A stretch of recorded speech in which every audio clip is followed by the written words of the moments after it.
stand on me. My sister will be like, what's she thinking? No, that's not working for me. Oh my gosh, I don't. Yes, It's pound a million. I know, but right, we're live on this one anyway.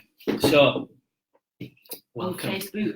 Welcome. It's right weird because on our screen it's actually back to front. So I'm sat on the right side of the screen, Doug's on the left, and it's just so weird. It's all messed up. You're all right in the middle. Yeah. It's just your face is back to front. Well, your hair's on the other side of this. It's right weird. But we wanted to go live today, especially for Philippa.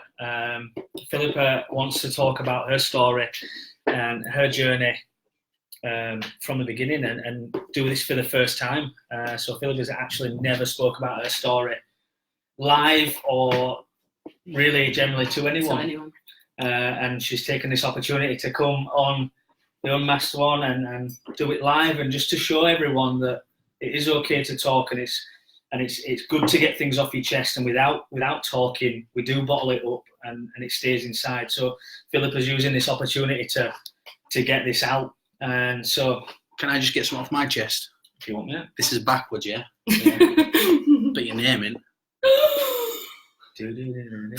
That's freaky. So yeah. How are you doing, Philippa? I'm okay. Yeah. You're Tired right. as always. Tired. How's your weekend been? Because I know what you've been getting up to, but you don't know. My weekend has been quite a quiet one this weekend.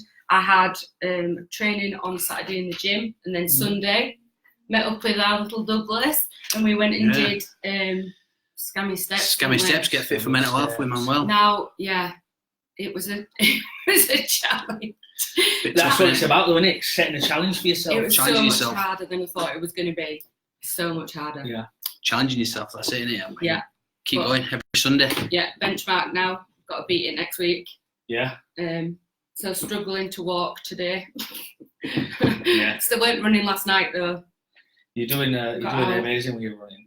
Like to say that you when you did Philippa did the London Marathon, and then straight away she was like, I'm never ever running again. And then all you do is run. So I you're don't doing run as amazing with much. it. But we'll touch upon the yeah. training and the running. Yeah. Doug, how's your weekend been, mate? My weekend's been all right. As you know, Sunday I went to Scammerdon Steps and I did the run. But obviously on the way to the steps, I saw something that was a bit strange. There were a guy just trying to jump off Scammerdon Bridge. For those that don't know what Scammerdon Bridge is, it's if you know the M62, you know what the bridge is. It's a big bridge that goes over the motorway. And in our area, Caldale, that's where a lot of people go. And I spent 45 minutes with a chap, just talking him round and just telling him, not to do it, not to do it stupid. And it were a bit emotional because the police had to come and the police barricaded both sides of the bridge off with a fire engine. And last thing I saw of him was being put in back of a police car, and I got back in my car and just broke down because I just still think it was just a bit much for me. But yeah, I've tried ringing the police to find out obviously how he is, but they won't tell me all because I don't know him. So if you're watching, I hope you're okay, and I'll give you my number if you do need to talk. I'm here. So it's been a bit of a tough weekend for you, really, hasn't it? But, yeah, you have had some. The start of that day was very positive for you. Yeah, it was. Yeah. But Doug rang me. You rang me pretty much straight away after, and you didn't break down, but I could tell that you were really upset and it had really affected you. And our other member at Unmasked, Robin, give some really good support to you over our group chat, and I think it were just it's a bit overwhelming. Yeah, but it's it is. I'm glad I were there because he didn't go through with it. So yeah, you've got to think now that you've changed someone's. All it takes is talking to someone. Yeah, exactly. That's what it takes. Just needs to talk. That like 2 minutes of your not even 2 minutes, like 30 seconds of your time. Just pulling over. Change someone's life. But just pulling over. Did he not say to you that several people had just driven past? Yeah, he said nobody cares. I've been here ages and everybody keeps driving past. But he said people do care because your phone has stopped ringing. Your phone's not stopped since I've been stood with you for 45 minutes. It's been going and going and going and going. Yeah. I apologise for the sweat on my forehead. It's really hot in here. It is red hot. I'm just looking on there and thinking, Jesus, I should put some talcum powder on my forehead or something. It is super hot. It is super hot. My weekend, I didn't really. I did do much. I did Played rugby, didn't you? I played rugby for the Had your first first time. match? Yeah, so I played my first match this weekend. Didn't play the full match. I said to my wife that I wouldn't get injured, and the first thing I did was got injured. But it felt great to get back on the field again after like 4 or 5 years. So I love doing it, and I'll be carrying on doing it. And then we went to see my grandparents. On Friday night, we went to my brother's housewarming party. So I've had loads to do this weekend for me, and it's been really enjoyable. Good. I love going to see my grandparents. I love going to see them play with my daughter and stuff and have fun. Did you ever watch that programme on Channel 4 where they took loads of like Kids. 4-year-olds into a care home, and then the first day they just wouldn't move, and then like by the end of the week they were in like a sports day. Yeah. That's what it's like going to my grandma's. Everything happens. Like my grandma's up, she's running, she don't have a walking stick. My granddad's like running around the garden, so it's such a good feeling. It's good for them, isn't it? It is good for have them. the younger generation around them. Yeah, it's good for them. So I think my grandma's 93 now. Shit. Yeah, and she just loves having the she's got great grandchildren now, but she loves having everyone there. It just brings a spark of joy to them. Yeah. You know what I mean? Like my grandparents just sit and do jigsaws all day, and they love it. That's what they like to do. But do you know what I mean? It's like an extra bit of a kick when my daughter comes in, or my niece, or when they go up, they have fun. My niece is a bit older than my daughter, so that adds another level of excitement. So that's a super hot brew. It is really hot, isn't it? But right, so we'll get into it. We'll get into it, Philippa. If you're ready. Just before we start, I'm just gonna wipe my brow. Where are those tissues? You I didn't get some. I didn't get tissues. tissues. So we've got a few people saying hello to you. Oh, hi, Julie. Julie. Right. So this is your opportunity. This is what you wanted to do. You wanted to come on and talk about sort of your story and what you've been through, and sort of to get it off your chest. Yeah. I just also want to show that it is okay. Like we say all the time, it is okay to not be okay. Yeah. Like people say to me all the time, "Oh, you must be really strong and whatever." And I may come across as that at some points, but I'm not okay a lot of the time. And and thankfully, I've got a great network of friends that are always there. So and even if you've not, there is always somebody that you can speak to. There is, somebody isn't there? that will just they've got the app. If you just speak to somebody, because it does make things so much easier. Even if things aren't sorted or solved, it's just nice to get it off your chest, isn't it? Yeah, definitely. I imagine today is going to be quite emotional. It may be. So we may. We'll see. Apologies. I'm going to get some tissues. It was supposed to get tissues and he forgot.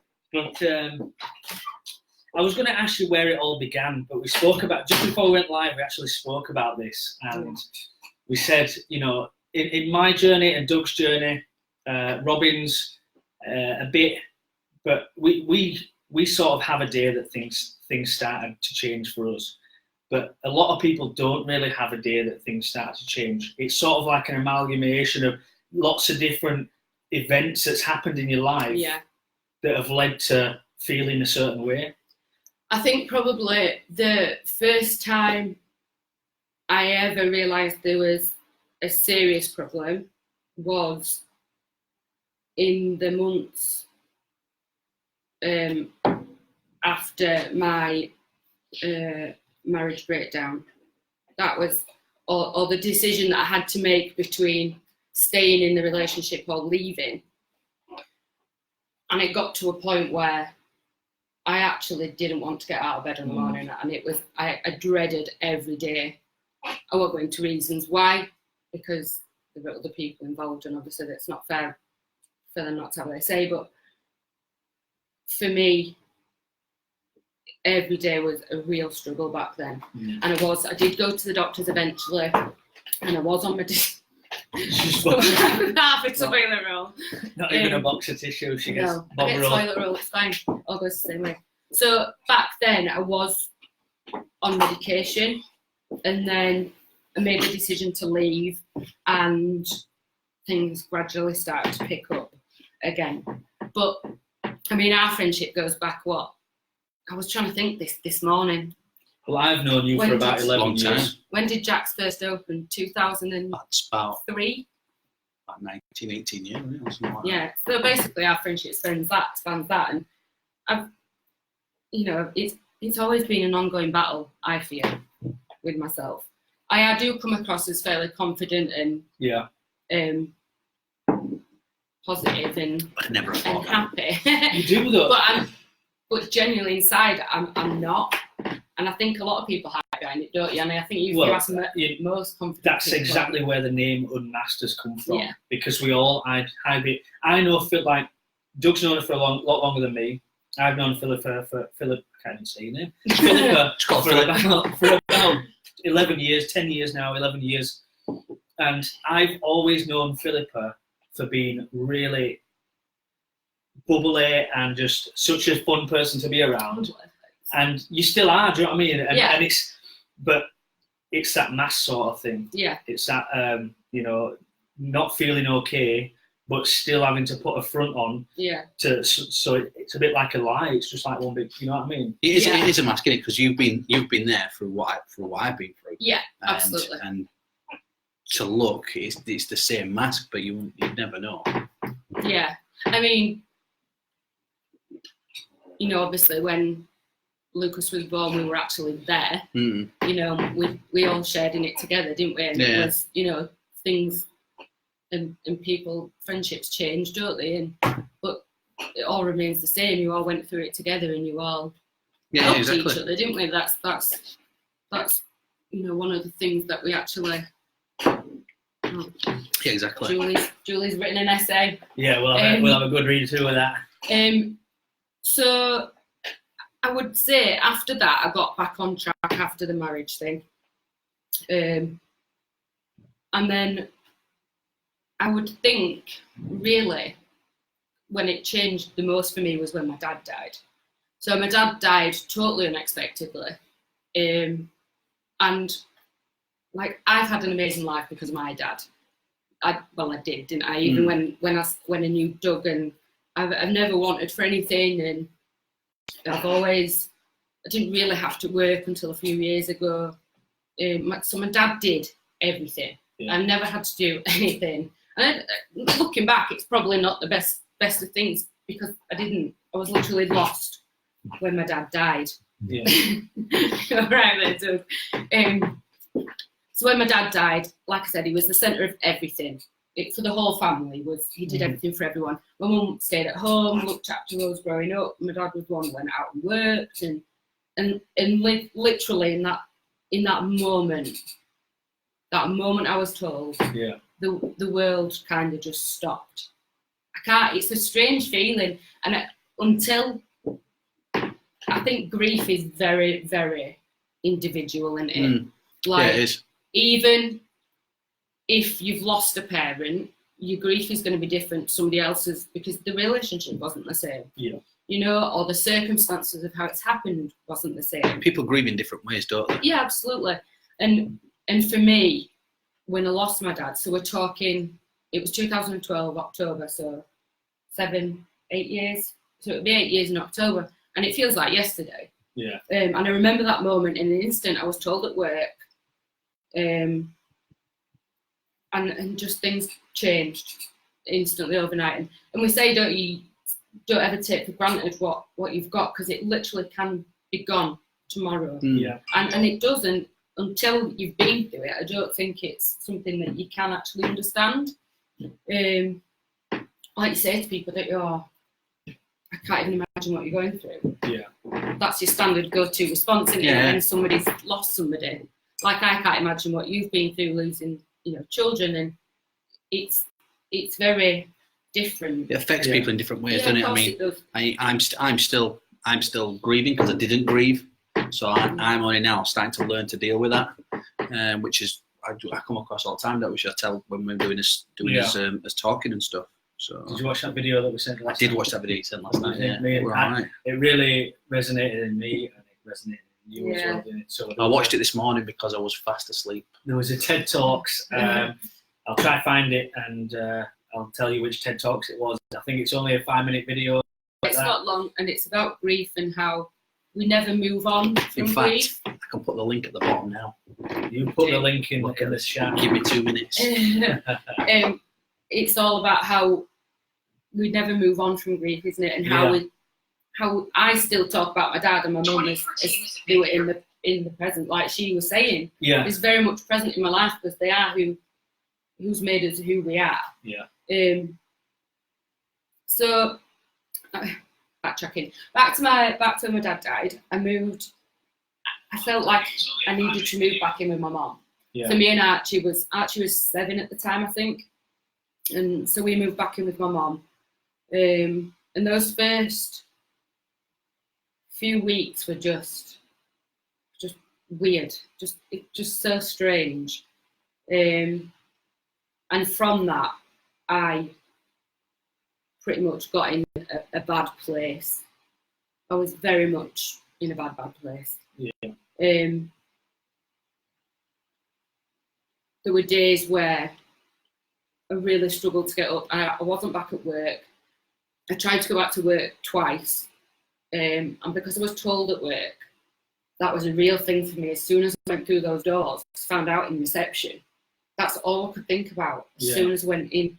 And so I tried to go back twice, and I just couldn't. It was too soon.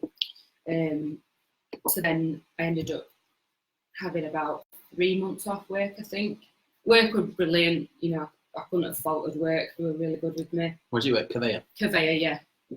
And there were lots and lots of support with that. So at that point, I went back to the doctors and I said, I am not coping. There's no two ways about it. I'm not coping. I wasn't sleeping. I was still having to carry on because I had Archie, and I felt like I needed to look after my mum as well. So it was just a horrible, horrible time. And I did speak to people. I had people there, Joe. That I had lots of people surrounding me, but at the same time, I felt really lonely. I had the same feeling once.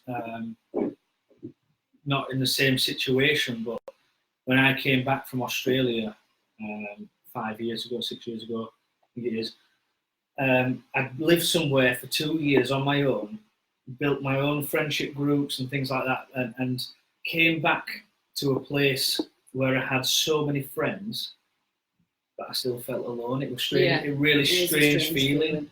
Like, I'd be in my room. I'd moved back in with my parents, in my room, knowing that there's groups of my friends out on an evening or out on a weekend doing things like rugby or doing things like going out drinking together, and I'd still just stay there and just feel like I'm on my own. Yeah. So I've had that feeling, but in a different situation. Yeah, it's such a strange feeling. It is a strange feeling. So then I got the help from the doctors, and I decided. So that was in the October. He died, and then surrounding his death was another thing as well, because we didn't know why he died. Yeah. Obviously, there was an inquest into his death, and the autopsy, and that showed as inconclusive. So then we had to have toxicology results sent off, which didn't come back till April. Okay. So that's 6 months later. Yeah. So we'd been chasing the coroners for ages, and I just went, because it was obviously Conveyor used to be just down here, didn't it? And the coroner's office is literally just down the road. Yeah. So I popped in on my lunch one day and I was just like, oh, I've got these results yet. And they literally told me we did the results there. And I was like, oh. And then I totally fell apart again. Luckily, as I left the coroner's office, my manager was stood outside, bizarre, walking past. And she took me to HR. Yeah. And I basically had a bit of a breakdown there. And at the time, there was a counsellor there speaking to somebody else. He came in, and the head of HR came in, and my manager was there. And the support I got was just amazing. I had some more time off work then, and then there was a full inquest into his death, which was also really strange. Yeah. But work then provided a counsellor for me through work, and obviously supported me in any way that I needed it, really. They were really, really good. So that's that, and then things started gradually getting better. And then I started running on my own, because obviously when you start out, you never want to be with anyone, do you? You're like, I'm going to die here. I'm like out of breath and bright red and feeling like you're useless. So I started running in my own on the January.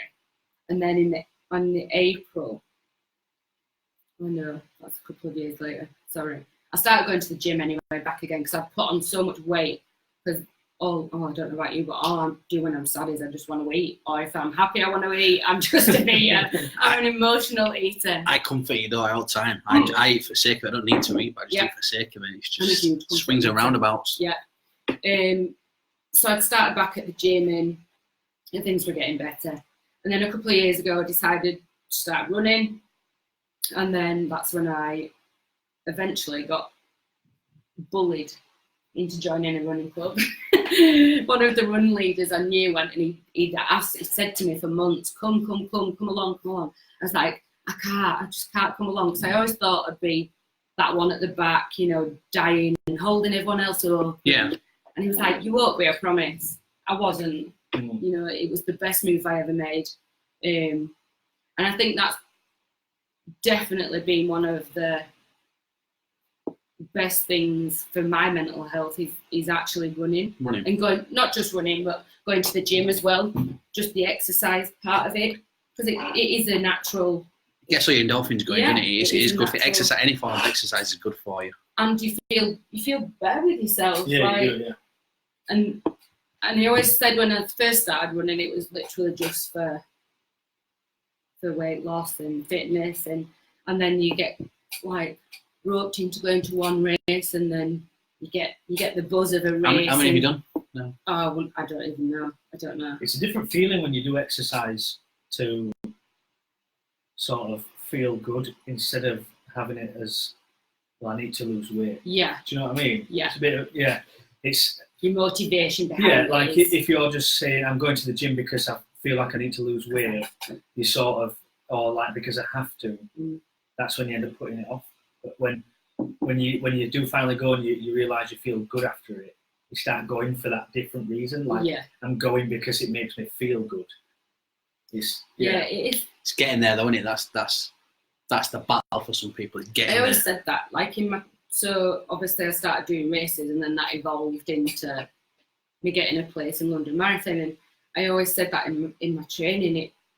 Some days it was so difficult to just get up and get out there. But I genuinely think that is the hardest bit. Just getting your trainers on, lacing them up, get out the door. As soon as you are, you'll be fine. Yeah. And I definitely think that's been one of the massive contributors to my, I don't know, positive outlook. I think. Possibly, it just makes you feel so much better. I always say that like PTs should be prescribed. On like through your doctors. Some of them are. Now I've got a friend, I won't mention no names, but he's had his gym membership prescribed to him and a PT. You see, that's amazing. It depends what doctor you go to and what doctor. Well, if that's out there and that's starting. We were just talking about some. Yeah, there's a GP local in Halifax called Rosegarth Surgery here in Halifax, and they have started to socially prescribe. So they, so good. So if anyone's going through a tough time or going through mental health, instead of going in the direction of medication straight away, they prescribe them now to this walking group that meet every single week, and there's absolutely loads across Halifax, so it doesn't have to be that one there, but it's now called social prescribing, so they prescribed to go to this group and you have to attend this group. So yeah, I think that's there should be more of that. yeah, absolutely, and I think that's half of the battle. When you are feeling in a rut and you are feeling rubbish and you just want to sit at home and you kind of get in a rubbish cycle then, don't you? Yeah, you do. Of feeling sorry for yourself and not feeling like you can do it. But the more you carry on doing that, Yeah. the harder it is to get out. Yeah, of course it is. Yeah. And when I joined the running club, I've genuinely met friends for life there. You know, people that have really supported me. Because obviously, is it 5 months ago now? I lost my mum as well. And, you know, that's a whole new group of friends that I've got that have supported me in a totally different way. Yeah. And obviously, when I got my place for the marathon, my mum was still here. And then I'd started my marathon training, and it was 8 weeks into the training when she actually died. So I didn't know at that point whether I could carry on. Like, how can you train for a marathon when you're grieving? Yeah. You know, the funeral wasn't for 5 weeks, and that's another 5 weeks out of my training plan. And I just genuinely didn't know if I could go on, but I thought, You need to do it for your mum, don't you? yeah, I took like a week and a half out, and then I thought, you know what? I'm not going to be able to stick to the plan like I thought I was going to. Yeah. And I didn't. Yeah. I had a plan where I trained 4 times a week, ran 4 times a week, trained in the gym once. But now she'd gone. I didn't, A, have that motivation, and B, the childcare. Yeah. Because obviously I've got Archie, and, Yeah. you know, I can't leave him all the time. And when you're getting towards the end of your training plan, your long runs are literally like your day. Yeah. So you've got to get somewhere and Yeah. then either run back or whatever. That's one thing. How do you do it? Because obviously, you've got to. To me, if I were going to go out for a long, like a 20, you've got to get someone to drive you there, haven't you? And then run back, or drive there, run back, and then get someone to take you back to your car. Yeah, it was a couple of things. There was a race. One of my 20-mile runs that we did was a race in Lancashire called Trimble 20. That was my first. That was the longest. Before then, I'd done 14 miles. I hope you were running out of Lancashire. We were running around. That was a real tough race with that. It was after 13 miles, so we still got another 7. We passed the finish line. Yeah. And people were finishing as we were passing, and I was like, "Oh my god, I'm never going to do it." And I got 16 miles, and I put a Snapchat on and I put it on my Facebook. I was like, I genuinely don't know if I can do this, guys. And like, I felt like I was letting people down. And like, you can do it. Just carry on. You're nearly there. And like 4 miles is a long way. Like, still have 4 miles to go. Yeah. But I did it. Put your mind to something, you do it, don't you? Exactly. You've got to. Yeah. You've got to. There's only your own personal demons that stop you doing it. It's like me with my running. I was saying this the other day. I start, I stop, and sometimes I'll start for a week and then not run for 2 months, 3 months, and then I'll think, oh yeah, I'll do it now, and then start again for a week. And it's just I'm going to start my own club. Oh, That's what I'm going to do. I'm going to start my own club in Myvin Road Running Club. That's what I'm going to start. Start my own club. You got a name for it? You've heard it here first. So, going back to it, you've been through a very difficult time. Yeah.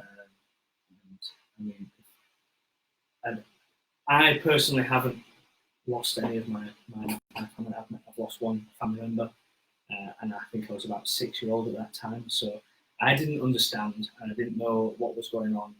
I wasn't allowed to the funeral, so I didn't know. I was 6, 7.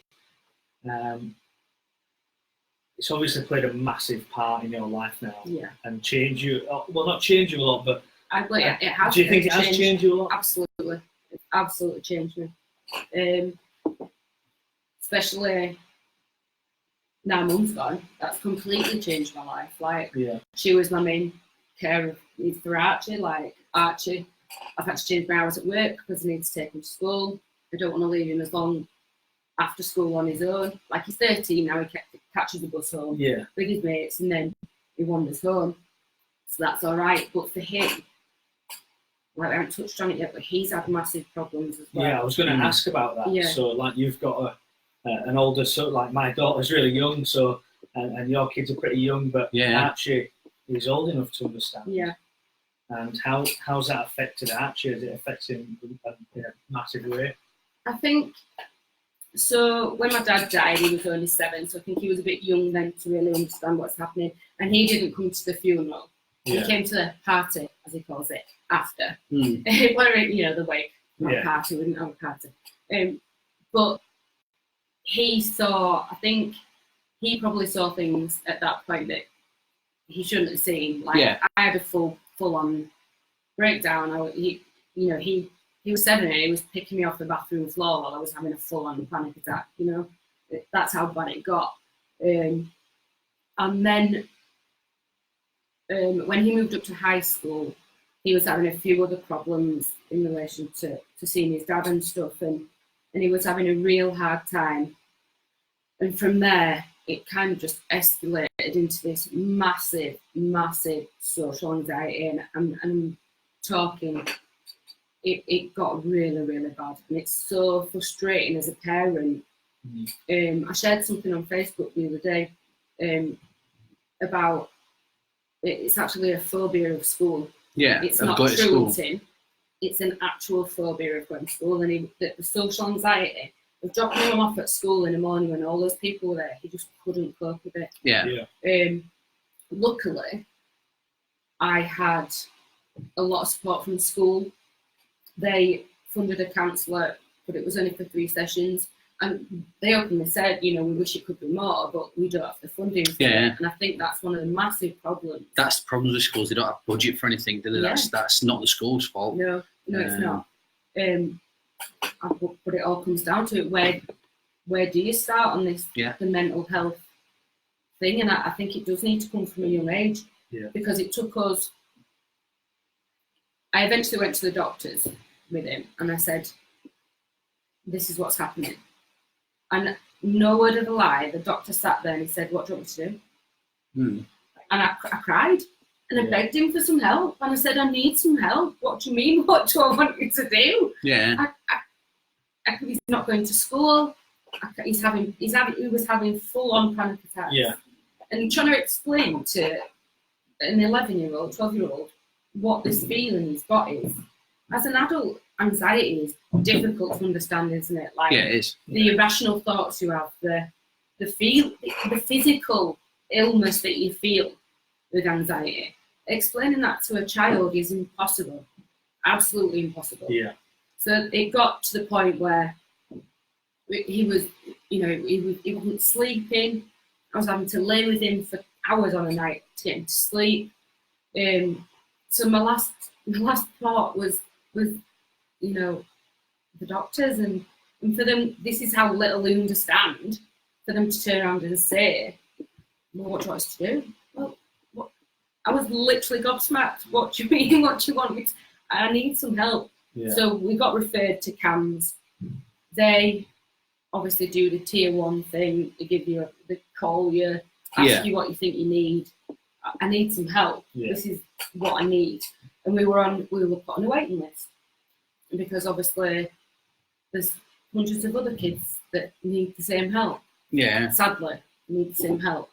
And we weren't classed as a priority, And I remember there was one day when Mum was still with us, and she used to take him to school, and it was literally about 11 morning, and I'd be at work and I'd expect the phone call. Has he gone? No. Okay. So, and one day he'd literally got out of my mum's car and just walked off, and he said, "I'm not going in," and he was crying. And how old were he? It was 12. 12. Yeah. So I spoke to the pastoral team at school, which had been brilliant. They'd given him a slip at school so that if he needed to just go, he could. So he'd just give this slip to his teacher, and he'd be able to leave the lesson. And he'd go to the pastoral worker, which he actually got on really well with, thankfully. And then she said to me, "You need to ring them and you need to say, look, we're at crisis point. He's not sleeping. We're having real problems getting him into school." So by the end of his first year in high school, school had put him on a reduced timetable. So we started at 10 o'clock, which was loads better. Is that because they want all them people outside? Yeah. That time, That's yeah. good. Yeah. That's good. So he's missed quite a bit of school, but there weren't the vital years that, you know, weren't like GCSE years or anything. And he has actually settled down a lot. And we got into CAMS just before, I'd say it was about November last year. So it took us a year. So the first appointment I had with CAMS, they called me. In fact, we turned up to, which was at the health centre in Brighouse, and they said, "Oh, did you not get a call?" I was like, "No, what?" And they said, "Oh, the person that you're supposed to be seeing is off sick. We need to reschedule." So I was like, "Right, well, could you not call me and told me I've taken a day off work, he's not in school, you know, he's been anxious about it, you know, he's not one for talking." Yeah, he's built it up, and he's built it up, and then to be told that it's not going to happen today. Yeah, luckily we're really close, and he'll tell me anything. Yeah. But to tell a stranger, that's a big thing for him. Yeah, like huge. he hates talking to people about everything. So we had to go away. I called them. The next available appointment was another 6 months. Really? And it's just crazy, isn't it? I was like, "Are you, so we've got to wait another 6 months for this first appointment." So anyway, eventually we got in, and he had it every week, every Monday. And it stopped the week before my mum died, ironically. Because she was actually in hospital, and the last session we were she was talking to him about how she was in hospital, and, you know, we kind of prepared him because my mum had kind of been told that she didn't have a huge amount of time left. Didn't think for 1 second it'd happen so soon. Yeah. But, the week before. So, but he's handled it really well. I'm like a grown up.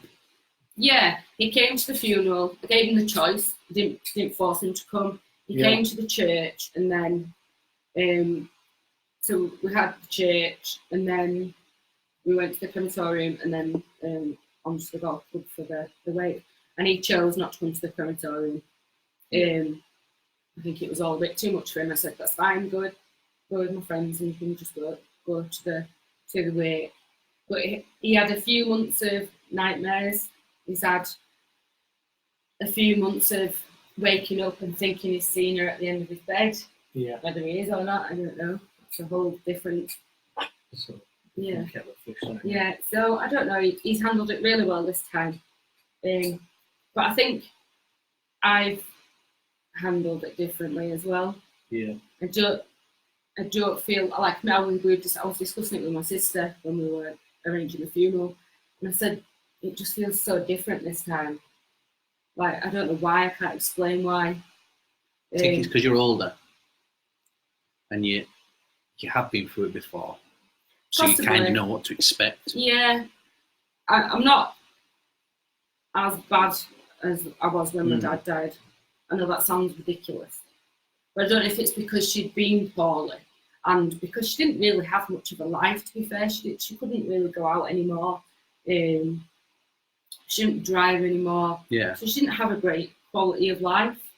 And we had talked previously when she was in hospital the time before about the do not resuscitate. And she was like, absolutely outraged. She was like, "Absolutely, I want to be resuscitated." You know, she was like, she was like, nailed on, she wanted to be resuscitated. And me and my sister were like, "Well, you know, you don't have that great a life." And, you know, and she full on wanted it. So they tried everything they could when she was in last time, but it was just too much. Yeah. You know, she gave up, and I don't blame her at all. And I think that the main thing for me, again, I got called at work. It's always at work. And I got called at work, and I was actually on the phone to a customer, and the phone was ringing. I was like, I need to answer the phone, but I couldn't because I was stuck on this phone call. And then I went and I listened to my voicemail, and it was like, "It's the hospital, you need to call us." Yeah. Type of thing, the tune, within the space of 5 minutes. So they rang and said, "Look, she's deteriorated really quickly, you need to come in." And by the time I got there, it was too late. Yeah. And I think that is something that I think, you know, I wish I'd been there. She was on her own. Yeah. You know. So does that moment there play a big sort of part in how you feel now? Do you think? Yeah, I think I'm not really. I have been in some pretty bad places. I remember there was because we had to wait for 5 weeks for Mum's funeral. Yeah. It's a long time to wait. I've been to it so long. Just because the crematorium's so busy. It sounds ridiculous, doesn't it? But it's just it was just so busy. And obviously my brother lives in America, so he had to come home.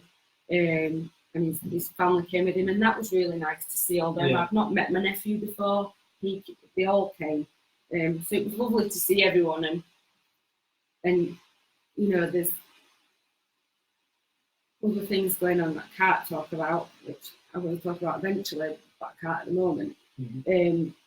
But everything, I think I've just been in kind of so much of a whirlwind of trying to sort everything and do stuff that I've not really had time to stop. And like at the time I was training for the marathon, and I think I threw myself into that really, and all my focus went on that, and I was fundraising as well.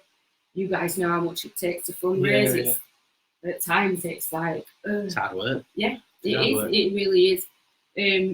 So I think that took a lot of my focus. So after then, I think was when I was able to kind of go, right, this has happened. We need to address it. Yeah. And there were times, and I'm not ashamed to say it, there were times when I felt like I just don't want to be me. Like I don't want any of this. I don't want to be me. I don't want to be here. You know, I have felt like that before. Yeah. But in that moment, I've got on the phone to my friends and I've said, I'm struggling. That's what you need, though, isn't it? It's you need that phone to talk. That's it. Yeah. You just need to talk and get it off. I mean, some people don't really have the confidence to actually ring a friend. So sometimes it can't be everyone that, you know, if they're in that crisis feeling, that they can just pick up a phone and ring a friend.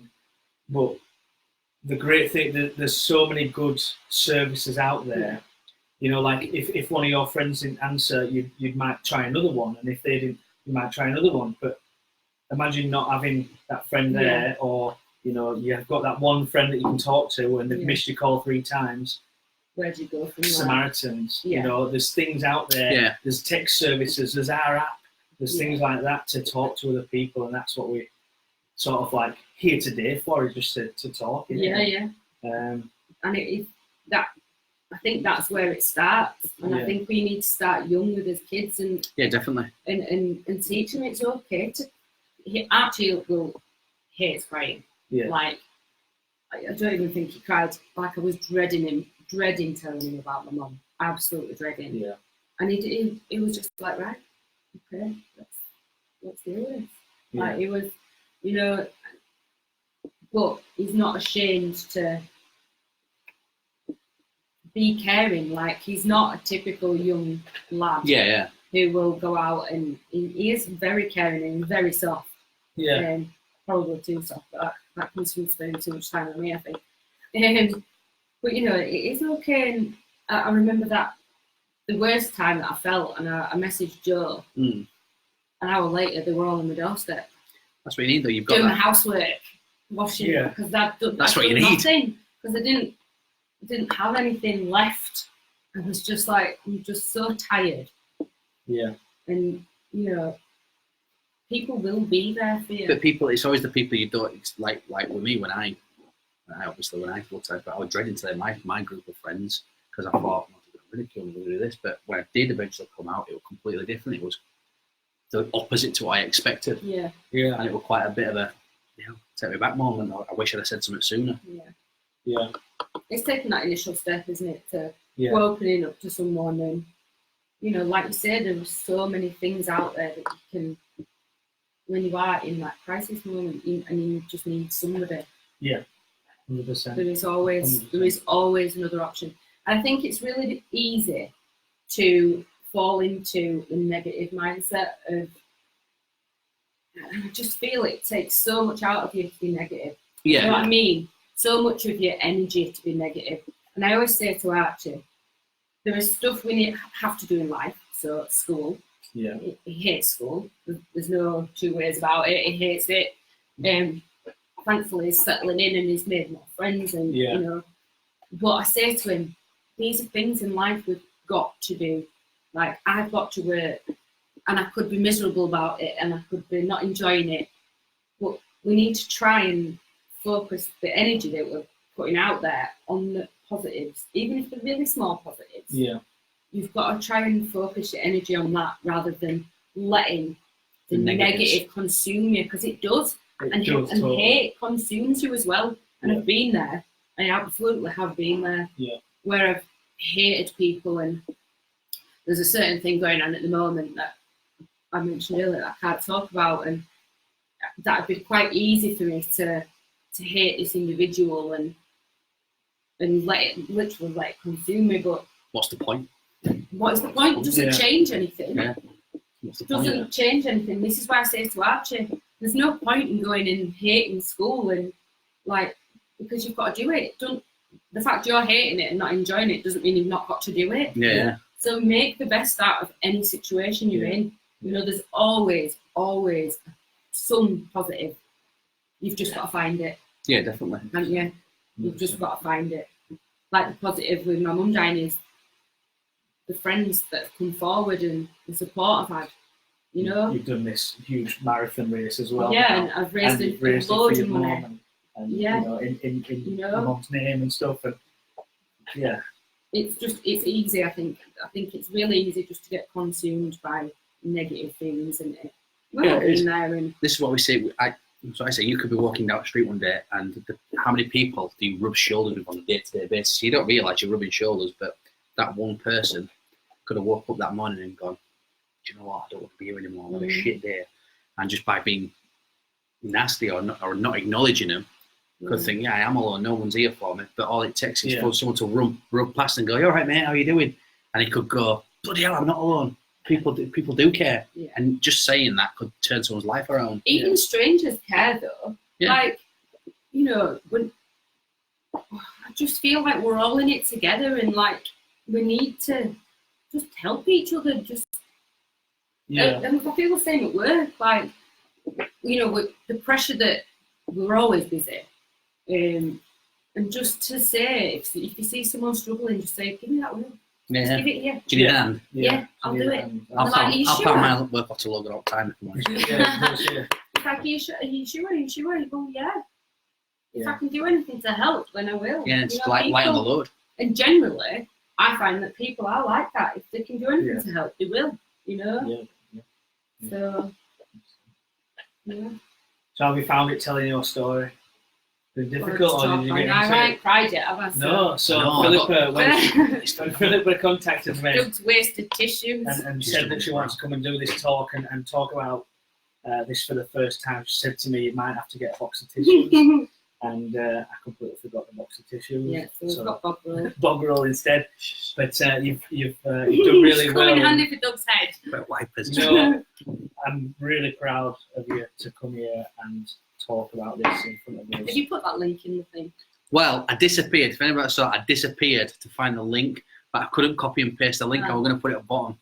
It's backwards. It's backwards. It's a link to a video, I'm going to put it there in that corner. A link to a video that I shared. So this is the video. Yeah. It's somewhere. We don't move on from grief. We move forward with it. Yeah. So I watched it this morning. It was actually a really good video.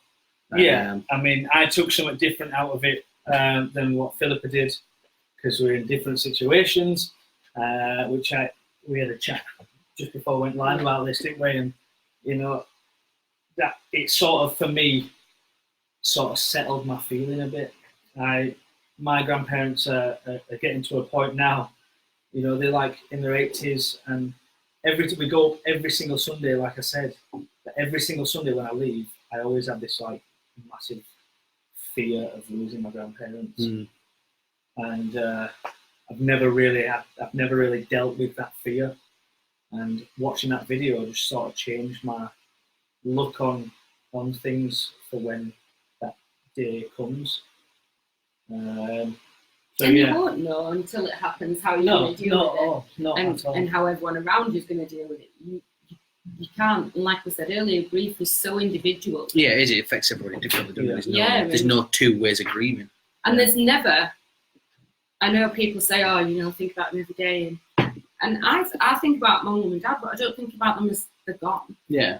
You know, it's weird. Yeah. It's a strange feeling. Yeah. And then obviously sometimes you get that realisation, you know, actually, that they are gone. Yeah. But you don't, in time, you come to you just learn to live with it, don't you? It changes, it never goes away. It's always there, isn't it? It's Yeah. always there. It's always like every day you think about it, but it's how you deal with it. And yeah.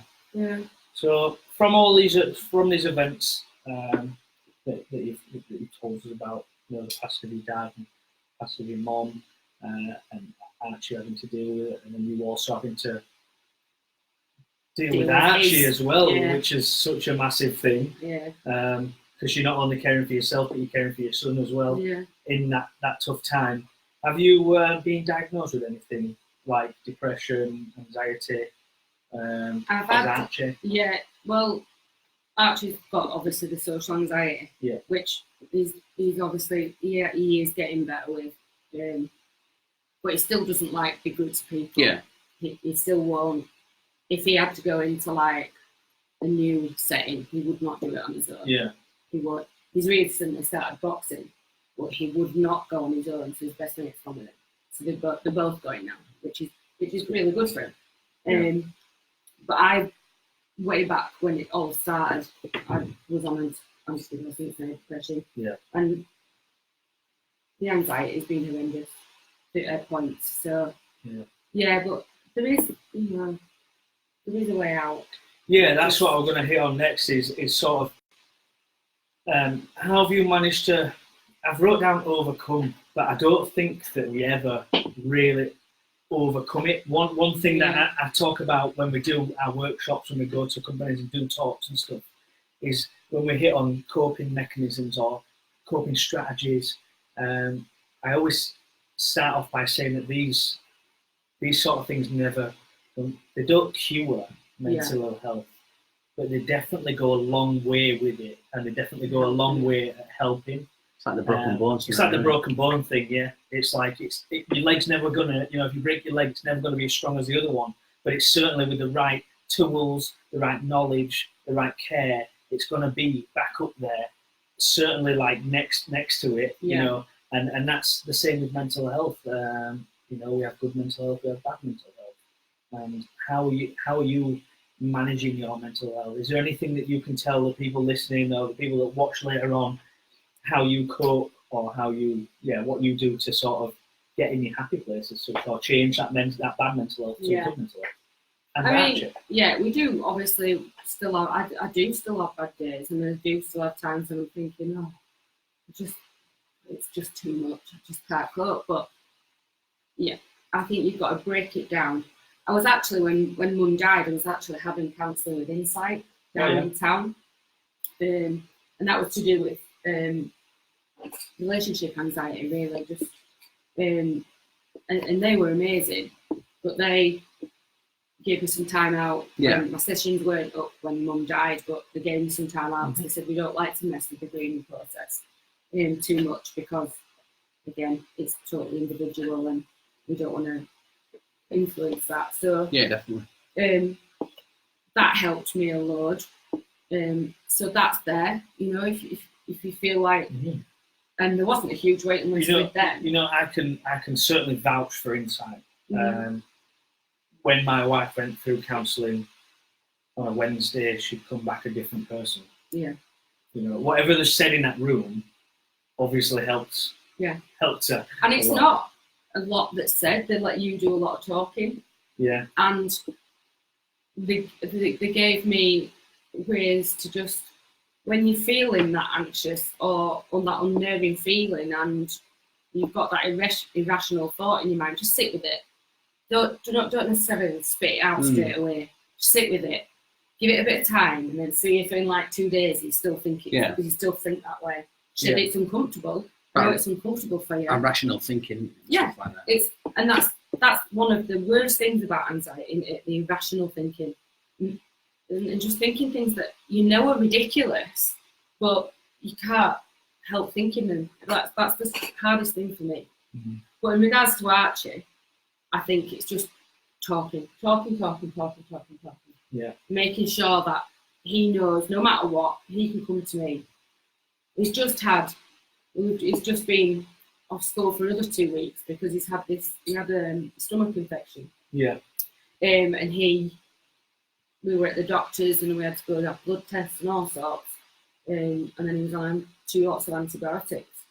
So hopefully that wasn't helping at all, because he was feeling so sick all the time. Yeah. Sometimes he was physically sick, and then couldn't keep anything down. So then obviously he was off school again, and kind of a big vicious cycle really. Yeah. But now hopefully, touch wood, that's sorted.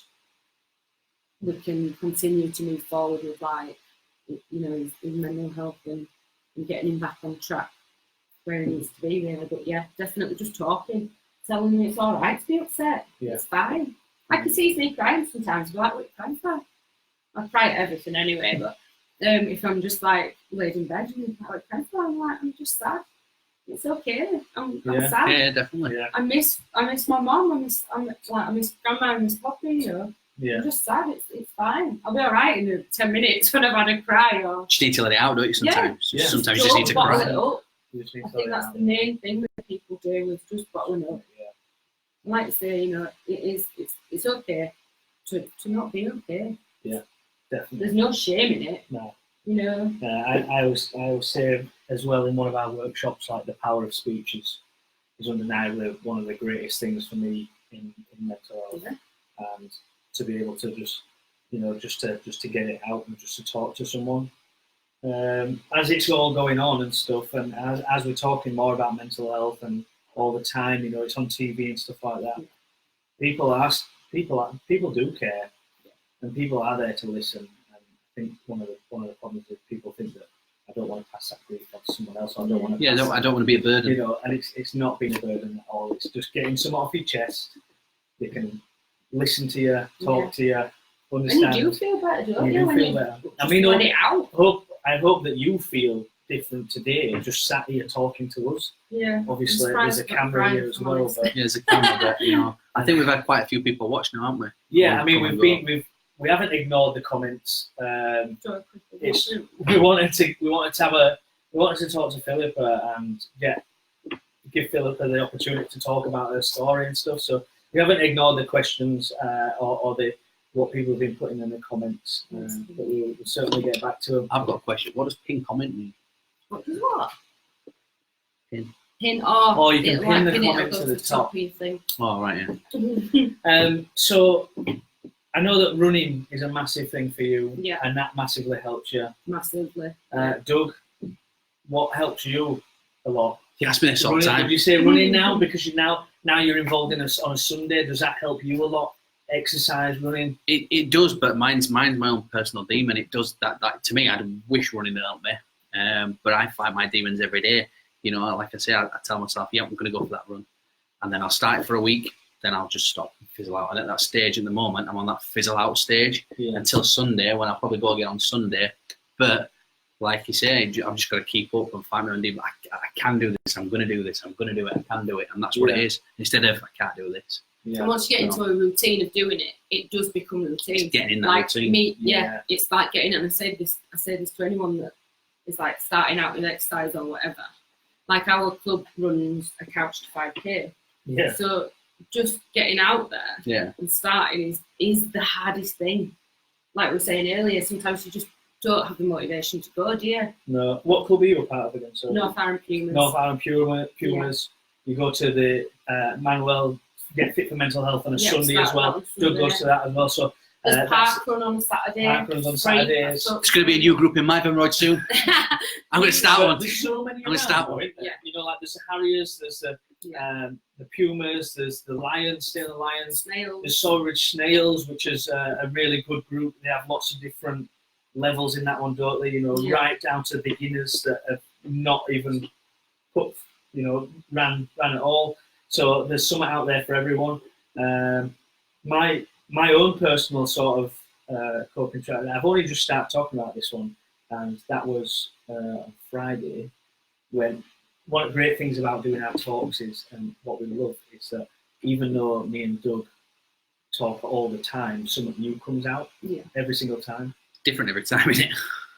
Yeah, it is different every time. I mean, it always goes on the same sort of guidelines, but there's something else that comes out that we haven't really spoken about, and this is it always ends up it's like a great opportunity to talk about it because it's new and it's in front of different people that have not heard it before, and so it's good. But one of my coping strategies, if I'm ever feeling a bit rubbish or a bit down, a bit sad, is my wedding playlist.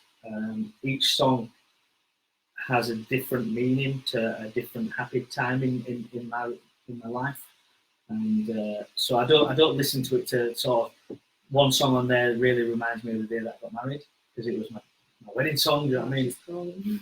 That's just calling. If you need to answer it, you can. So yeah, one song does really relate to my wedding, but the other songs don't, and every one of them has a different happy memory. So if I'm feeling a bit down, I listen to my happy memories. So that's one really good way to do it. And you could join that in with exercise as well. Get it in your headphones or whatever. Absolutely. And when you some days I go out running and I think, oh God, couldn't think of anything worse than this right now. And I get out and I do it, and afterwards it feels so much better. I do. When I've been out for a run, better. Like Sunday, I felt fantastic. If I've been out for a run, I feel great. There's no question that I don't. Yeah. It's just getting there. Yeah. Half the battle. So thank you for coming in. Thank you for sharing your story to everyone that's listening. What are you doing for the rest of the week? Working. We are working tomorrow. Boxing tomorrow night. We are going to Cumbria tomorrow, aren't we? We've got a long drive, haven't you? Long drive, so an early night for you, young man. I'll be at your door at 4 in the morning. I'll be fast asleep at 4, guys. Right. So thank you. Thanks for coming in, Philip. No, fine. And talking to us. Stay home. Yeah. I will. I'll try. Yeah. Thank you very much, everyone listening. We always plug all the stuff. We've got the app available. Have a look online on App Store and Android. It's a free app. Have you used it? Really easy to use. Unmasked Mental Health. We've got lots of stuff happening, so just keep an eye out on social media. And what I've got something. Did anybody see us post about us followers? Just click on like us page. We've got 2,000 followers on Facebook overnight. So if I go to bed and it's at 5,000 followers before I go to bed, that's what we want to do. It's gonna make our talk tomorrow at Cumbria absolutely awesome. So share it again later. I'll be replying to the comments as well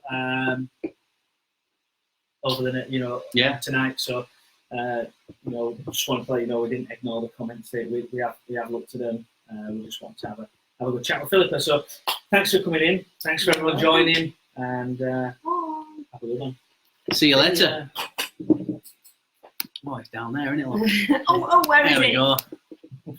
That was what my mum would do. What do I do?